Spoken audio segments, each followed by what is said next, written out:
joining us this afternoon. Thank you, delegates, attendees who are there with us on a Saturday uh, afternoon in a very uncertain kind of environment that we are in. People are worried. People have, something in the family, someone somewhere in the office uh, going through a difficult time. Let's start with a prayer in mind for all of them, those who we know, those who we don't know, and let's continue to pray because that looks like the only hope. So, on that somber note, if I can call it, let's talk about the well-being. It linked well with the well-being anyway, which we're going to be talking about in this session. So how we can start with is, since you're entrepreneurs, many of you run organizations which have been in the business, but not yet as known as they would be in the coming months and years. So I thought it would be a good idea if we all kind of introduce our organizations, the business we do, maybe in a line or two, so that we can come back to the subject as quickly as we can. But it would be good to know. I personally would want to know what your business is, and maybe in a minute, so we can go in the alphabetical order of the first name. So if we agree with that, then Aishwarya, we can start with you. You can tell us about MCM India, which something I know, but still it would be good for those who don't know. So Aishwarya Bansal. Is Aishwarya there? Chetan, Sanya, is Aishwarya Bansal there? All right, we can move to Anuja in the meantime. Anuja, is your, we learned the pronunciation of your organization, but is Anuja the right pronunciation of your? Yeah. All right, Anuja. My name is Anuja. Let's hear about Orya. Okay, thank you, Sunil sir.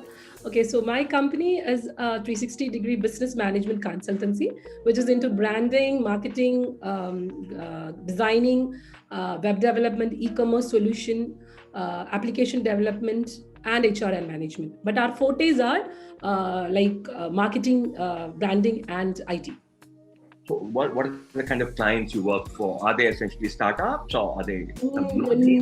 Yeah, majority are startups, because branding is essential for most of the startups, because that's their evolution process. I mean, they're just evolving, right?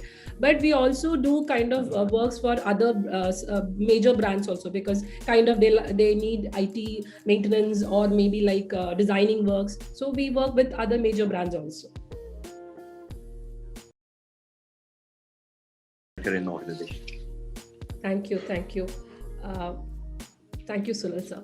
So to start with, basically, as a business, as an entrepreneur, as a business owner, as a CEO, I totally agree to the fact that we all do need a distinct corporate culture to be maintained, so that our ecosystem expands, scale, and spread, or whatever it is. Because ultimately, the term organization does not depend upon the management. I mean, the CEO, CMO, whatever, or the owner himself. It is a collaboration of employee and the employers. So if that particular side is weak, if they're not happy, definitely at some point it will definitely reflect on our ecosystem. So I totally believe that there should be a very positive work culture that has to be maintained in every organization. Like you said, no matter small or big, that doesn't matter actually, because because it's part the magic that every individual or a member of your team can bring is very huge. For example, if I speak myself, I was attending a meeting, I was having a client call, and I was supposed to take this 130 panel thing. My teammate, my employees are so supportive. They set my lab. They see, I could do everything parallel. If not, trust me, time management would have been, I don't know. I cannot face that constraint, because that is since we do a lot of multi-verticals, services, it is pretty much hard sometimes to manage all the balls. So I totally believe that my employees, the team actually supports me to the core. Even like you said, sometimes timing doesn't matter. at midnight I give them a message via WhatsApp, dude, girl, I need this thing because a client is like, tomorrow morning if you didn't get. Sometimes I feel so bad, but on the contrary, what we do is that we compensate it. Sometimes we give them an off. Sometimes whenever they do a kind of extra work or something, we give them an increment. We take them for a weekend, a kind of like something, a dinner or something like that. Because I believe that even though we talk everything on a professional note, I totally believe that everything is a personal touch. Thank you, Anuja. All of near unanimity, fantastic. But of course, Vibha, we know from you, your kind of work requires exceptional kind of social commitment, understanding of the cause of sustainability, why it's important to be doing the business that you're doing. So, how is it any different from other organizations, or you think the challenges of creating a positive and productive, with the result productive workforce are the same? Vibha, this is.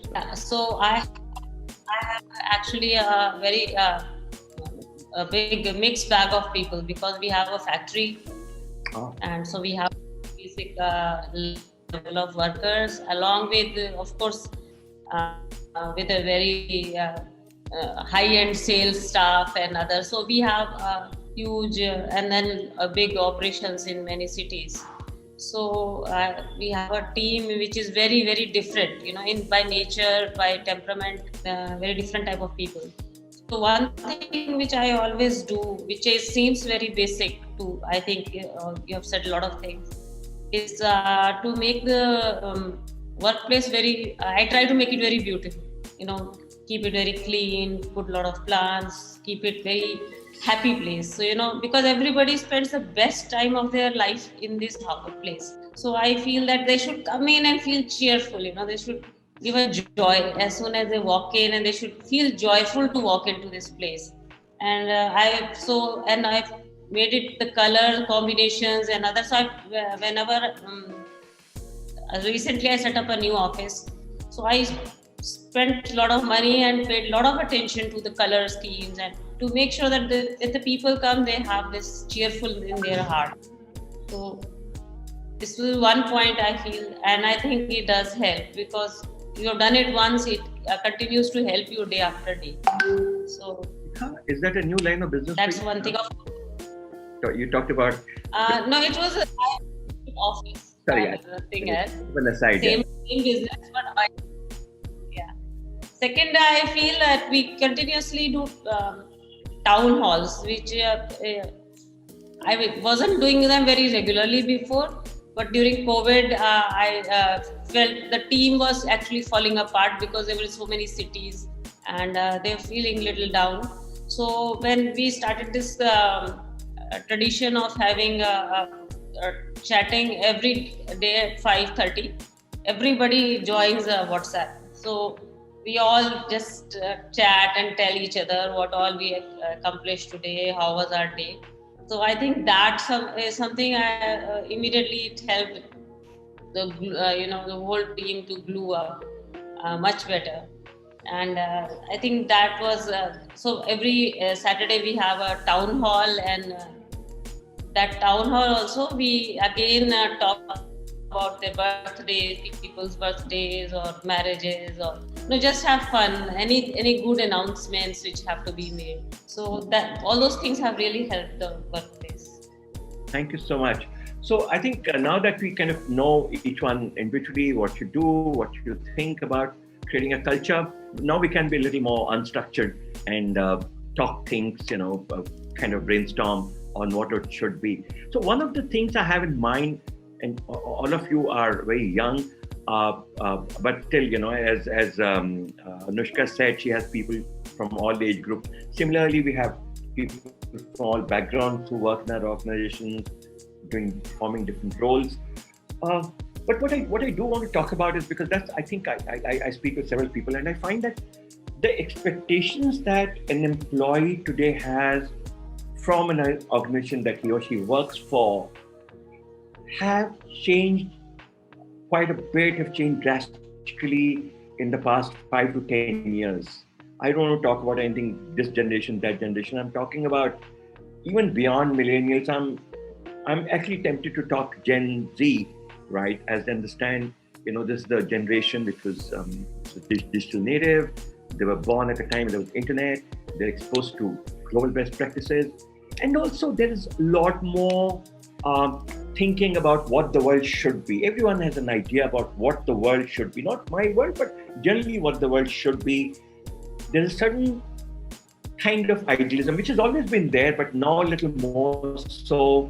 So I want to be sure of who I do business with, whose product I buy, who I good person can be the brand I buy, a good person can be in brand. If we learn from brand marketing, everyone has seen that brands or organizations which are about social good tend to be bought more, even if they are a little more expensive. In fact, if you're not about social good, forget your future. Your brand has no future, right? And I'm sure that applies to organizations also, because you have certain talent, certain kind of people, but you do want to attract the best to work for you, right? Because that's what they determine the business. So let's have this open session on what do you think the expectation, and also what I meant to do was, here we are, as entrepreneurs talking about what we think, what we want. Let's look at a little bit what the people on the other side want and they look for. Particularly the younger lot, say, currently who's like 25 to 30, 35 now. So let's just, anyone can start, and then others can add to it, and support or disagree or agree or add to that. Anyone? Can I start for it? Yeah. Okay. I just want to say, basically, in our organization, in the personal care sector, we are all women, or I would term it as girls, because they all started career with me at the age of straight after college, probably 18 and 20. And for us to hire them, it was basically more than the skill set, even the way, their integrity and the empathy they had towards the company. So that was the reason I hired them. So I have seen all my girls growing up with us, getting married. It's been like 10 years, 12 years right now. We're running this organization. So I've seen all of them growing up with us, getting married. So in that way, I would like to say that, like how you said, we have this culture of, interacting, chit-chatting, getting to know what they do. And we do even have, like right now, of course, the COVID time is going on, but earlier we used to have, like, at least in 3 months, all the girls would plan a trip together and go, just the girls, so that bonding could become better, since they're all young girls and all. I think these are all the care factors they really need in the industry, to have a positive culture. And as how I like the way how Vibha ma'am said, about I did not realize that we can still have these interactive sessions, even during Zoom calls and all those stuff, because it was only work.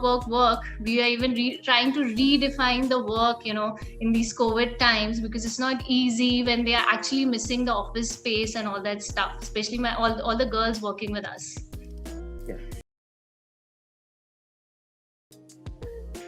Asna? Right. I think the first one would be Whitney Wolf-Hard, who is the founder and CEO of Bumble, the dating app. And there's this image that you would have all seen where she was holding a baby on one hand and she got IPO'd, right? And it was such a phenomenal image to see as a female founder, where we're all constantly said, okay, how are you going to balance? But how will you make the company profitable?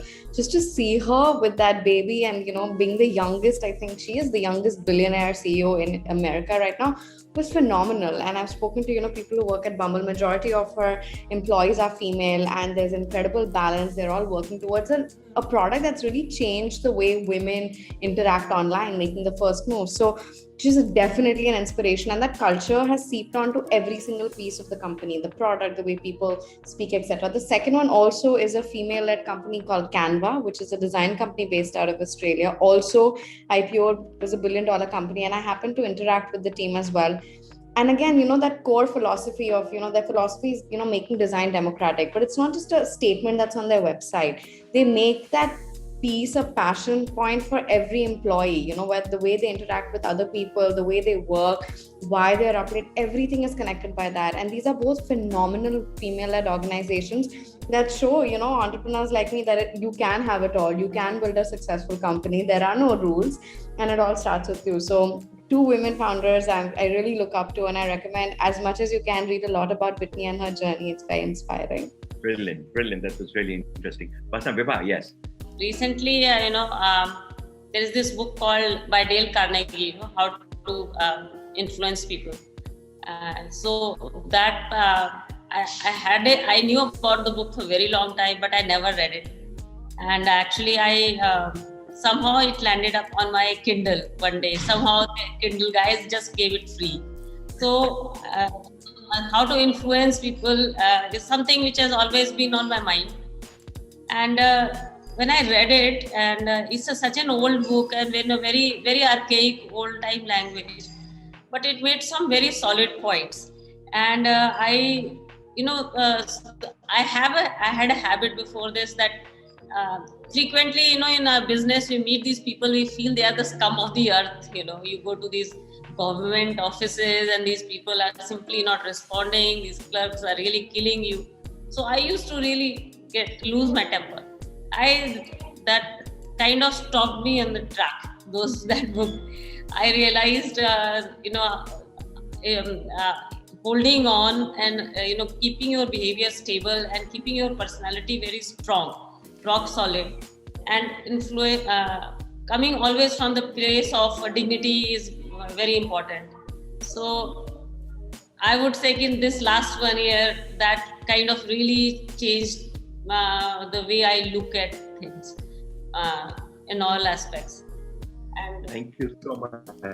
Thank you, Vibha. That's all we have time for. Wish it could be a little more. The way it was going, as it happens, it picks up towards the end. That's when you get messages from Chetan and Sanya and everyone, and Bitin also showing up saying, please, let's wrap up now. So thank you guys. It will be more fun. I think if nothing else, we had fun. We talked things which really were meaningful to the businesses, and I hope we have learned from each other, and the audience too picked up a few things which would help them in their businesses, in their lives, and things would be good for people at large. Thank you very much.